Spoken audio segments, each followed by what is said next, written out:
Parent bird का example लेते हैं। किसका? Parent bird. Parent bird. मेरी मॉम ने बताया था कि जब उसका बच्चा एग से बाहर आता है तो उसकी मॉम उसको लात मारती है कि जा उड़ना सीख। तो ये एक एग्जांपल है, हमारे पेरेंट्स हमेशा हमारा साथ नहीं देंगे। तुम्हें खुद ही उड़ना है, तुम्हें अपनी लड़ाई खुद ही लड़नी है। बहुत बड़ी बात बोली है इन्होंने। Let's give big hand for him. When the time is right तो वो अपने बच्चों को धक्का मारती है घोंसले से। उसमें कई बार ये भी होता है कि कुछ बच्चे उड़ जाते हैं, कुछ नहीं उड़ पाते हैं तो गिर करके मर जाते हैं, लेकिन उनमें इतनी हिम्मत होती है कि जब टाइम सही हो तो अपने बच्चों को धक्का मारो। क्या पेरेंटिंग की बहुत बड़ी क्वालिटी नहीं है? हमारे पेरेंट्स ऐसे करते हैं इंडिया में। वो क्या चाहते हैं? प्रोटेक्ट करके रहो।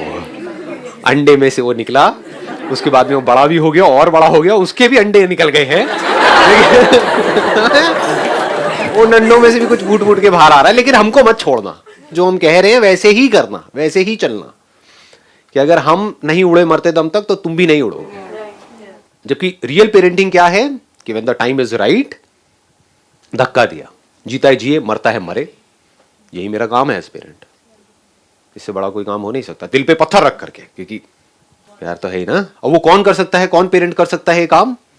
जो खुद कभी उड़ा हो। जो खुद कभी उड़ा ही नहीं, वो धक्का देगा? पेरेंट्स ने उसे धक्का दिया हो पहले, या हो सकता है उसके पेरेंट्स ने धक्का ना भी दिया हो, लेकिन उसने खुद छलांग मार दी हो। उसके अंदर डर ना हो। उसके पेरेंट्स भी उसको खींचने की कोशिश कर रहे हो अपनी तरफ, पूरी की पूरी सोसाइटी उसको अपनी तरफ खींचने की कोशिश कर रही हो, लेकिन उसने हिम्मत करके छलांग मार दी हो और वो उड़ गया हो। तो जो एक बार उड़ गया, वो कभी भी अपना जो उसका बच्चा होगा उसको उड़ने से रोकेगा नहीं, उसको बांधेगा नहीं। वो कहेगा तू उड़, जीता है जी, मरता है मर, उड़ने की कोशिश तो कर। तो यहां से हम दो चीजें सीख सकते हैं कि अगर उड़ने दे रहे हैं आपके पेरेंट्स तो बहुत ही बढ़िया है, जाओ उड़ो। फिर भी नहीं उड़ रहे तो आपसे बड़ा बेवकूफ कोई नहीं।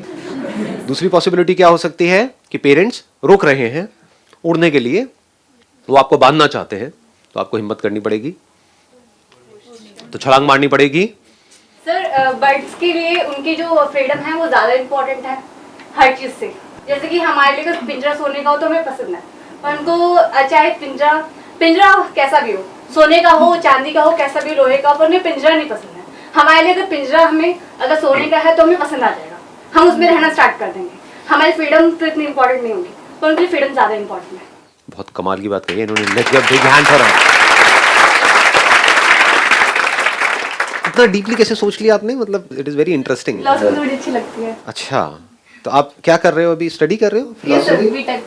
बीटेक कर रहे हो, लेकिन फिलॉसफी में इंटरेस्ट है। तो बीटेक में कहाँ फंस गए? पिंजरा, सोने का पिंजरा? हो जाता है, आई अंडरस्टैंड। घर वालों ने बोला कि भाई उसमें क्या पड़ा है, हाँ, उसके बाद में इतने की जॉब लगेगी, यहाँ पे तो पता नहीं क्या हो जाएगा। रैंक आएगी। तो आप खुद फंसे हुए हो, तो अपने दर्द आपका बाहर आ रहा है, आई अंडरस्टैंड, होता है। अब इस पॉइंट से यहाँ से बिल्ड करते हैं कि जो बर्ड्स होते हैं उनको हम चाहे कितना भी लालच दें कि चांदी का पिंजरा है, सोने का पिंजरा है, इसके लिए तुम्हें ये करना पड़ेगा, इस कॉलेज में जाना पड़ेगा, ये करना, व्हाटएवर, वो उसका एक्सेप्ट नहीं करेंगे। हम कर लेंगे। जहां ज्यादा कुछ नजर आएगा उसको हम एक्सेप्ट कर लेंगे। चलो पिंजरे को भी छोड़ते हैं, इसको और एक अच्छा वर्ड दे देते हैं, घोंसला। हमारी एज ह्यूमंस, हमारी लाइफ क्या है अगर उसको एक लाइन में सम अप किया जाए? क्या एक रेस नहीं है घोंसले के लिए? क्या घोंसला है हमारे पास में अभी या नहीं है? क्या आप लोगों के पास में घर है या नहीं है? है। कोई भी भूखा नंगा नहीं है, सबने कपड़े पहने हुए हैं, रोटी कपड़ा मकान तीनों चीजें हैं, फिर भी खुश नहीं है अंदर से हम। क्या चाहिए? बड़ा घोंसला चाहिए। तो isn't it a race for a bigger घोंसला? और ये रेस कभी भी खत्म नहीं होने वाली है, ये बात भी हमको साफ नजर आ रही है। बस एक इल्यूजन क्रिएट होता है कि हाँ शायद कि जब ये हो जाएगा तो कुछ हो जाएगा, बट जैसे ही वो होता है उसके बाद फिर कुछ और हो जाता है, फिर कुछ और हो जाता है, फिर कुछ और हो जाता है। आगे से आगे हम सेटिस्फाइड नहीं होते मरते दम तक। तो out of dissatisfaction we are acting, isn't it? Are we acting out of satisfaction, out of happiness, या आउट ऑफ डिससैटिस्फैक्शन कि मेरे पास में कम है, मुझे और चाहिए, और मिल जाएगा तब मैं सेटिस्फाइड हो जाऊंगा। साथ वाले को देखना शुरू कर देते हैं। जैसे ही उसने हमसे कुछ थोड़ा सा ज्यादा अचीव किया, हमारे अंदर डिससैटिस्फैक्शन अपना ज्यादा भी कम लगने लग जाता है, जैसे ही सामने वाले के पास में हमसे ज्यादा आ जाता है। Why we are left behind? हम पीछे क्यों रह गए उनसे? हम पीछे क्यों रह गए? हम फेल क्यों हो गए? क्यों हो गए? फेलियर मतलब क्या कि आपको चाहिए था, अभी आपके पास इतना बड़ा घोंसला है, आपको इतना चाहिए था, या अभी आपके पास में लोहे का, आपको चांदी का चाहिए था, वो नहीं मिला, तो आप क्या कह रहे हो, मैं फेल हो गया, मैं फेल हो गई। In comparison to what? Fail मतलब क्या? कभी सोचते हम ऐसा? नहीं सोचते ना। हाँ, तो सोचना चाहिए। घोंसला जरूरी है, हम ये नहीं कह सकते कि घोंसला बेकार है, उसका कोई यूज नहीं है। एक पंछी के लिए घोंसला जरूरी है या नहीं है? जितना मर्जी उड़ ले, आकर के शांति से अगर उसको बैठना है, या अपने बच्चों को प्रोटेक्शन देनी है, खुद को प्रोटेक्ट करना है और जानवरों से, तो एक जगह चाहिए ना, एक छत चाहिए ना, एक ऐसा एक प्रोटेक्टिव जगह चाहिए जहां पर वो जाकर के सेफ फील करे, आराम से रेस्ट कर पाए। हाँ, रेस्ट और प्रोटेक्शन एक साथ में ही है, बिकॉज आप रेस्ट तब तक नहीं कर सकते पीसफुली जब तक आप प्रोटेक्टेड फील ना करो। आपके गले के ऊपर एक तलवार लटका दूं और बोलूं सो जाओ आराम से, सोचो आप जिस बेड पे सो रहे हो वहां पर ऊपर से एक तलवार लटकी हुई हो बिल्कुल यहाँ पर, आप सो क्यों नहीं रहे हो? नहीं गिरेगी ये, मैं कह रहा हूँ नहीं गिरेगी, पक्का है, ऊपर चेन से बांधी हुई है, 1 से लाख आपको नींद नहीं आएगी। तो ये दोनों चीजें एक साथ में जुड़ी हुई है, प्रोटेक्शन एंड रेस्ट। इसको आप सिक्योरिटी भी बोल सकते हो, protection which is a sense of security, तब हम रेस्ट कर सकते हैं। लेकिन अगर हम पूरे दिन रेस्ट करते रहें तो एक बर्ड को बोर हो जाएंगे, है ना, है कि नहीं? तो ये दोनों ही हमारे अंदर इंपल्सेस हैं, अगर ध्यान से हम लाइफ को समझ पाए तो। एक तरफ से हमको चाहिए रेस्ट, एक तरफ से हमको चाहिए कि हम खुल करके अपनी लाइफ को जी सके, यानी जो हमारी हाईएस्ट पॉसिबिलिटी है वहां तक हम पहुंच सके, अपनी हाईएस्ट पॉसिबिलिटी को अचीव कर सके। हम क्या समझते हैं हाईएस्ट पॉसिबिलिटी को अचीव करने का मतलब? जैसे ही मैं ये बात बोलूंगा, क्योंकि जैसी आपकी कंडीशनिंग हो रखी है कि हाईएस्ट पॉसिबिलिटी मतलब कि अभी मेरे पास में छोटा घोंसला है तो बड़ा आ जाए, मेरे पास में और पैसा आ जाए, मैं और सक्सेसफुल हो जाऊं, मेरा और नाम हो जाए, और बड़ा बिजनेस में खड़ा कर दूं, या फिर एक कॉर्पोरेट स्ट्रक्चर में मैं यहां पर हूं तो मैं यहां पर पहुंच जाऊं। ये सब किसका पार्ट है? ये उड़ने का पार्ट है या घोंसले का पार्ट है? ये बात समझ आ रही है ना? थोड़ा सा डीप होगा ये सेशन, अगर थोड़ी हिम्मत रखोगे तो मजा आएगा। पहले घोंसले को अच्छे से डिफाइन कर देते हैं, फिर उड़ान पे आएंगे। घोंसला मतलब पैसा, इसको सिंपल करते हैं। इंसान के लिए घोंसले का मतलब क्या? पैसा। पैसा है तो जितने मर्जी घोंसले ले लो, बड़े से बड़े ले लो, ठीक है ना? तो एजुकेशन किसके लिए है? घोंसले के लिए।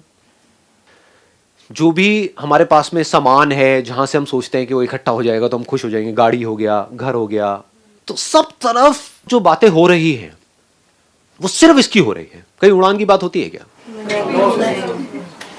उड़ान का मीनिंग ही नहीं पता सर। नंबर 1 तो हमको उड़ान का मतलब ही नहीं पता। उड़ान मतलब फ्रीडम, जहां पर आप खुल करके जो आप हो अंदर से डीपली, डीप विद इन, उसको आप एक्सप्रेस कर सको बिना किसी डर के, बिना किसी लालच के। क्योंकि लालच के लिए कर रहे हो तब भी आप बंधे हुए हो, है कि नहीं? किससे बंधे हुए हो? जो ऑडियंस है उससे बंधे हुए हो।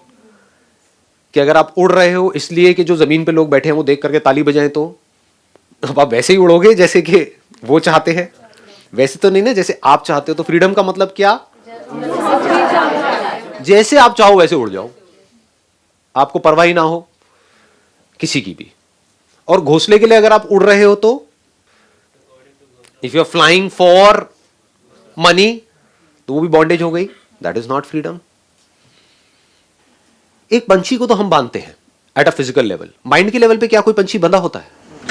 नहीं। इसका प्रूफ ये है कि आप उसको कुछ भी लालच दे दो, उसको उड़ना है तो वो उड़ ही जाएगा, आप उसको रोक नहीं सकते। इसका मतलब माइंड के लेवल पे नहीं बंधा हुआ है, फिजिकल लेवल पे हम बांध सकते हैं। क्या हमको फिजिकल लेवल पे किसी ने बांधा हुआ है कोई किसी को एक्चुअल में फिजिकली चेन से बांध के रखा हो? मेरे को दिख नहीं रही कहीं पर भी चेन वेन, कुछ ऐसा नजर नहीं आ रहा है। लेकिन हम सबको किस लेवल पे बांध दिया गया है? माइंड के लेवल पे। और कितनी बुरी तरह से बांधा गया है? बहुत ही बुरी तरीके से।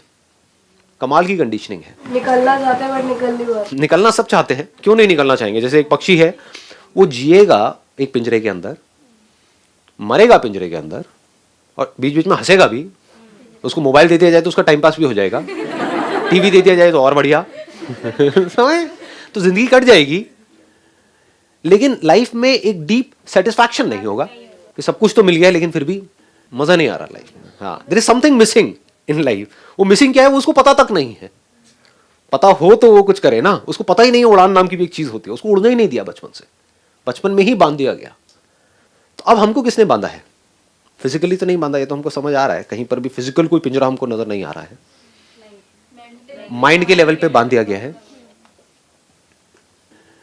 तो माइंड के लेवल पे फ्री हो जाना मतलब, एक इंसान की बात करें तो, जानवर की बात समझ आ गई ना, फिजिकली फ्री हो जाना मतलब, फिजिकली उड़ जाना मतलब फ्रीडम। और हमारे लिए अगर हम माइंड के लेवल पे पूरी तरह से फ्री हो जाए, फ्रीडम इज आइदर कंप्लीट और it is not freedom at all. ये नहीं कि एक बड़ा पिंजरा दे दिया तो बोला कि अब ये उससे ज्यादा फ्री है नहीं, ऐसा कुछ नहीं होता है। Freedom either it is absolute और there is no freedom at all, और it is just an illusion of freedom. तो हमको क्या चाहिए, हमको ये अगर समझ आ जाए हम माइंड के लेवल पे बंधे क्यों हुए हैं, कभी सोचा है कि हम बंधे हुए हैं? इसका प्रूफ क्या है कि अगर किसी भी तरह की रेस्टलेसनेस आपके अंदर है, किसी भी तरह का डिससेटिस्फैक्शन आपके अंदर है, लाइफ में दुख है, तो इसको मतलब बंधे हुए हो। दुख में और दर्द में फर्क समझ आ रहा है? दर्द मतलब फिजिकल पेन, ये दर्द है। दुख मतलब क्या, ये कोई फिजिकल पेन नहीं है, दुखी है जी डिप्रेस्ड है जी, स्ट्रेस्ड आउट है जी वो दुख है, समझ गया ना? दुख मतलब किसकी वजह से मेंटली आप बंधे हुए हो। जानवर दुखी नहीं होते हैं, दर्द होता है उनको। तो मैं दर्द की बात नहीं कर रहा यहां पर, मैं किसकी बात कर रहा हूं, दुख की।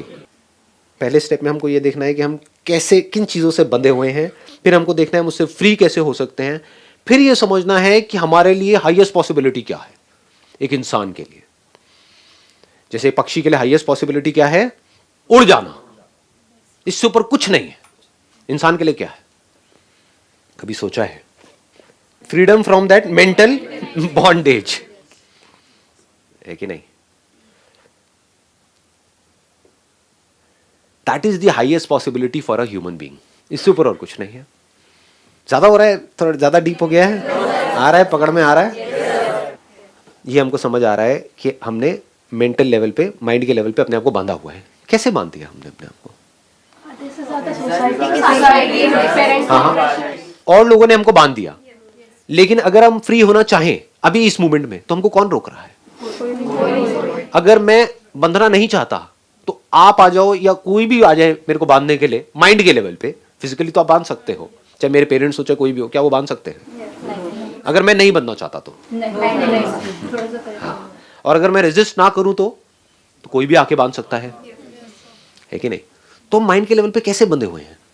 सर हम मटेरियलिस्टिक चीजों से बंधे हुए हैं सर, जजमेंट से sir. We are more focused on materialistic things. आपने एक बात बोली कि हम मटेरियलिस्टिक चीजों से बंधे हुए हैं। क्या हम मटेरियलिस्टिक चीजों से बंधे हुए हैं, या इस गलत फहमी से हम बंधे हुए हैं कि मटेरियलिस्टिक चीज मतलब घोंसला, यानी कि पैसा, कि money is the answer for everything. पैसा नहीं बांधता है, चीजें नहीं बांधती है, क्योंकि अगर पैसा नहीं होगा तो घोंसला नहीं बनेगा, घोंसला नहीं बनेगा तो आप रेस्ट कैसे करोगे, सिक्योर कैसे फील करोगे, माइंड पीसफुल कैसे होगा? तो पैसा नहीं बांधता है हमको। हमारा ये गलत बिलीफ कि money is the only answer, हमारा ये गलत बिलीफ कि घोंसला ही उड़ान है। कहीं ऐसा तो नहीं सोचते हो आप लोग? डीपली अपने अंदर झांक करके देखो कि ज्यादा पैसा आ जाएगा तो पता नहीं क्या हो जाएगा। तो यहीं जाकर के नहीं बन जाते हो। जहां से भी ज्यादा पैसा मिलता है उसके लिए अगर वो लोग आपको बांध भी देते हैं तो क्या बनने के लिए तैयार नहीं हो? आ गई ना बात, पकड़ में आई। अब अगर हमको ये समझ आ गया हम किस वजह से बंध रहे हैं, तो ये समझने में एक सेकंड भी नहीं लगेगा कि हम कैसे फ्री हो सकते हैं। क्योंकि अगर फ्री हो सकते हो तो अभी हो सकते हो। इस गलतफहमी से बाहर आ जाना कि 20 साल बाद मैं फ्री होऊंगा। अब फ्री होने का तरीका क्या है? हम बंधे किससे हैं? अपनी नासमझी से नहीं बंधे हैं। क्या मैं जो कह रहा हूं वो बात लॉजिकल है या बकवास है? जो दुनिया बात करती है क्या वो लॉजिकल है या बकवास है? ये बात हमको पता है डीपली या नहीं पता है कि अगर आपके पास एक महंगा मोबाइल भी आ गया तो ऐसा क्या है जो आप 50,000 वाले फोन से कर सकते हो जो 5,000 में नहीं कर सकते? स्टेटस। हाँ, और वो स्टेटस क्या लॉजिकल है, बकवास है? लेकिन हम जीते किसके लिए हैं? बंधे किससे हो आप? स्टेटस से बंधे हो। ये बात अगर धीरे धीरे आपको समझ आने लग गई ना, तो यहां से शुरुआत हो जाएगी आपके फ्री होने की। सर हम क्या करते हैं अपनी लाइफ में? कुछ नहीं करते हैं हम। अपने सबसे पहले रिलेटिव, सोसाइटी जो बोलती है ना, उसी की फिक्र करते हैं हम। खुद की फिक्र कभी नहीं करते कि हमें ये करना है। तो अब आराम से समझो, क्योंकि अगर आप अपनी फिक्र करोगे भी ना कि मुझे ये करना है, तो वहां पर भी कहीं ना कहीं सोसाइटी को प्रूव करने के लिए ही आप सोच रहे हो कि मुझे ये करना है, कि आज मेरे को वो कह रहे हैं ये करने के लिए, मैं वो नहीं करूंगी, मैं ये करूंगी। अच्छा, ये करने से क्या हो जाएगा? ये करने से मुझे सक्सेस मिलने वाली है और पैसा मिलने वाला है। तो आप अल्टीमेटली उन्हीं को कुछ प्रूव करने में लगे हुए हो और आपको लग रहा है वो करके कुछ हो जाएगा, लेकिन वहां भी जाकर के आप बंद जाओगे। जैसे ही वो काम करोगे, आपके घर वाले कह रहे हैं चलो ये करो, ग्रेजुएशन करके ये जॉब करो, आप कहते हो मुझे वो नहीं करना, आप कहते हो मुझे मान लो एक्टर बनना है। अब आप एक्टिंग करने के लिए वहां पर जाते हो, तो वो बंदे जहां पर आप गए हो एक्टिंग करने के लिए, वो आपको कहते हैं अगर आपको एक्टिंग करनी है यानी एक्टिंग से पैसा चाहिए, तो अब आपको ये सब कुछ करना पड़ेगा जो आप नहीं करना चाहते हो, लेकिन आप वो करने के लिए तैयार हो जाओगे। यानी कि वहां से छूटे, यहां बंद गए। बच्चे सोसाइटी में सरवाइव करना है तो सर ये सब तो करना ही पड़ेगा। यही बांध रहा है आपको। ध्यान से समझना, मतलब क्या हो रहा है कि ये रियलिटी है या ये आपका एक बिलीफ है कि पैसा कमाने के लिए मुझे बंधना ही पड़ेगा। ये बिलीफ है या नहीं है? क्योंकि सब बंधे हुए हैं। बिना बंधे पैसा नहीं मिल सकता है, बिना बंधे भी पैसा मिल सकता है, इतना मिल सकता है जिसकी कोई हद नहीं है। अगर हमारे ये दो बिलीफ्स टूट जाते हैं, पहला कि money is the answer for everything, तो अब आप क्या करोगे? पैसे को सोच समझ करके यूज करोगे, पैसे को अपने ऊपर हावी नहीं होने दोगे। नंबर 1, आप इंटेलिजेंटली अपनी लाइफ को जियोगे, बेवकूफों की तरह नहीं जियोगे। यानी कि जितनी जरूरत है उतना ही पैसा खर्च करोगे। अभी उल्टा हो रहा है इस दुनिया में, खर्चा बहुत ज्यादा कर रहे हैं, कमाई है नहीं। कमाई है 20,000 रुपए की, हाथ में मोबाइल है 30,000 रुपए का। तो ये क्या हो रहा है? ये बहुत बड़ी बेवकूफों वाली लाइफ जी रहे हो। अगर इसको मेरी बात कड़वी भी लग रही है तो सुन लो, क्योंकि ये बात और कोई नहीं बोलेगा आपको। अब आ जाता है दूसरे लेवल पे कि उड़ान क्या है। अब इसको ध्यान से समझ लेना, मैं सम अप कर रहा हूं इसको, सेशन को, है ना। उड़ान मतलब क्या? हम में और जानवरों में फर्क क्या है कि वो फिजिकल लेवल पे बनते हैं, हम माइंड के लेवल पे बनते हैं। माइंड के लेवल पे आप किस चीज से बनते हो? जो भी मान लेते हो वहीं पर बन जाते हो। जो भी मान लेते हो, कुछ भी मान लिया, बस उसी को पकड़ के बैठे हुए हैं। हिंदू ने कुछ मान लिया, मुसलमान ने कुछ मान लिया, उसी को पकड़ के बैठे हुए हैं। वहां पर आप बन जाते हो, वहां पे डर लगता है। उसी को बंधना बोलते हैं। कुछ भी मानना मतलब बंध जाना। अंडरस्टैंडिंग मतलब क्या? जहां पर कुछ भी मानना नहीं है, जान लेना है। मैं यहां पर हूं, आपको मानने की जरूरत नहीं है ना। ये आप जान रहे हो, मान नहीं रहे हो। दोनों में फर्क समझ लेना, है ना। तो अगर आप कुछ भी नहीं मानते, you don't believe in anything, अब आप जानने के लिए तैयार हो कि सच क्या है। जो अगर आपको समझ आ जाए तो एक इंसान के लिए जो हाईएस्ट पॉसिबिलिटी है उसको अचीव करना नहीं पड़ता, वो अचीव हो जाती है। वो हाईएस्ट पॉसिबिलिटी क्या है? Absolute fearlessness, absolute freedom.